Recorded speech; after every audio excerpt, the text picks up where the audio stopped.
Shalom, selamat pagi. Selamat datang di Renungan Harian Toraya, Kamis 24 Agustus 2023.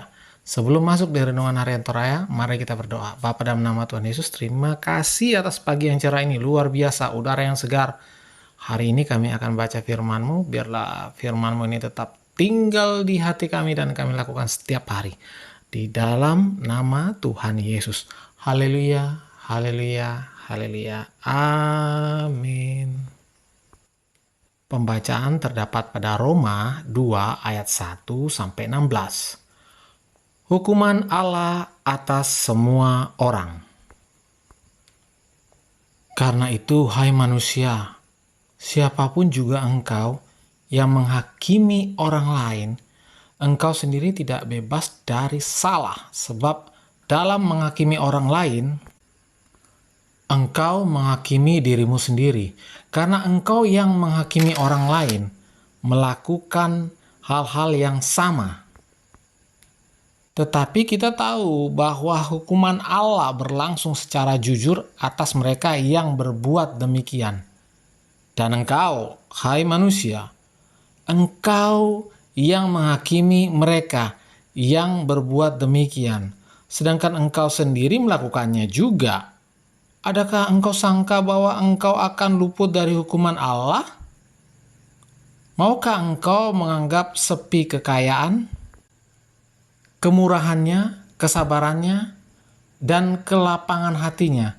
Tidakkah engkau tahu bahwa maksud kemurahan Allah ialah menuntun engkau kepada pertobatan, tetapi oleh kekerasan hatimu yang tidak mau bertobat, engkau menimbun murka atas dirimu sendiri pada hari waktu mana murka dan hukuman Allah yang adil akan dinyatakan.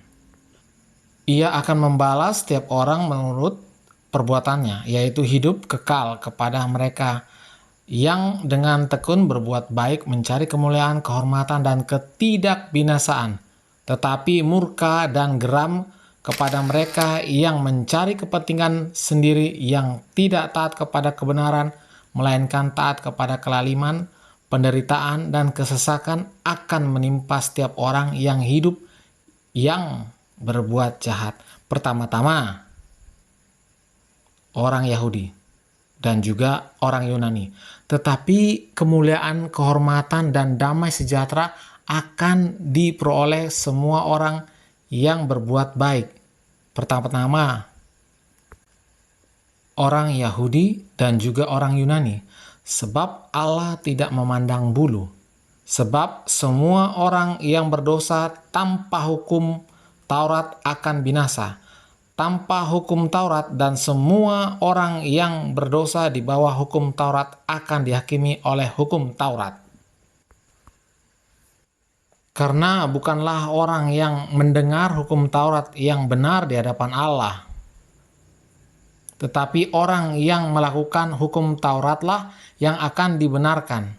Apabila bangsa-bangsa lain yang tidak memiliki hukum Taurat oleh dorongan diri sendiri melakukan apa yang dituntut hukum Taurat, maka walaupun mereka tidak memiliki hukum Taurat, mereka menjadi hukum Taurat bagi diri mereka sendiri.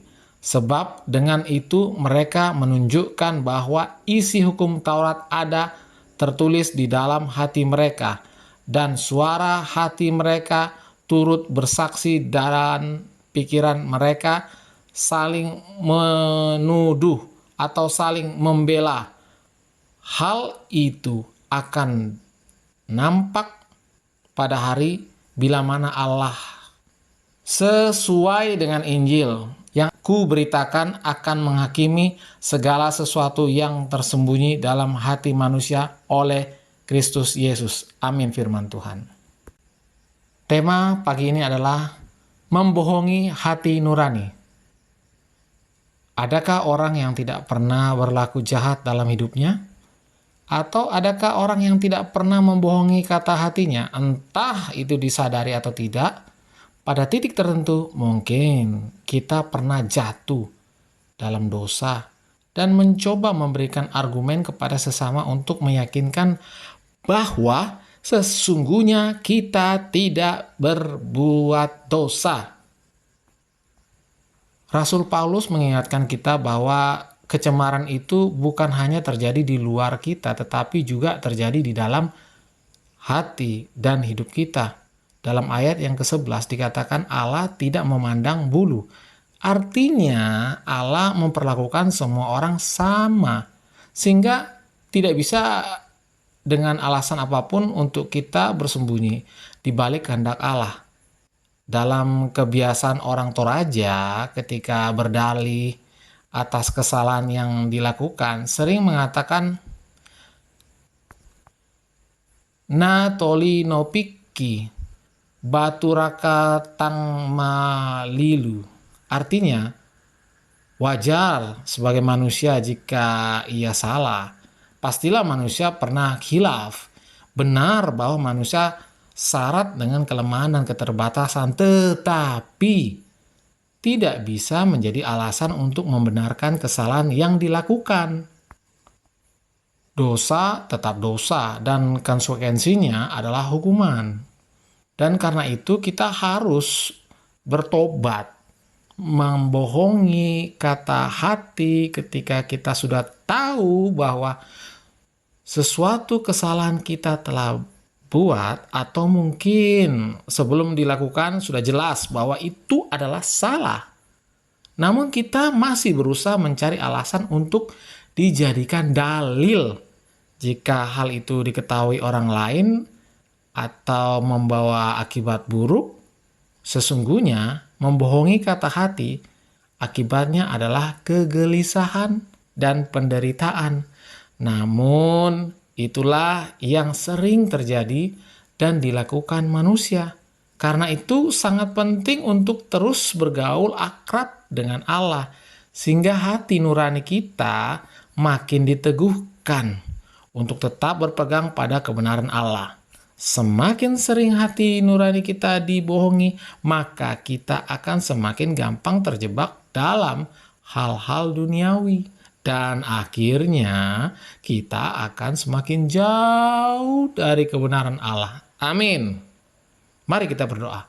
Bapa, dalam nama Tuhan Yesus, terima kasih atas firman-Mu.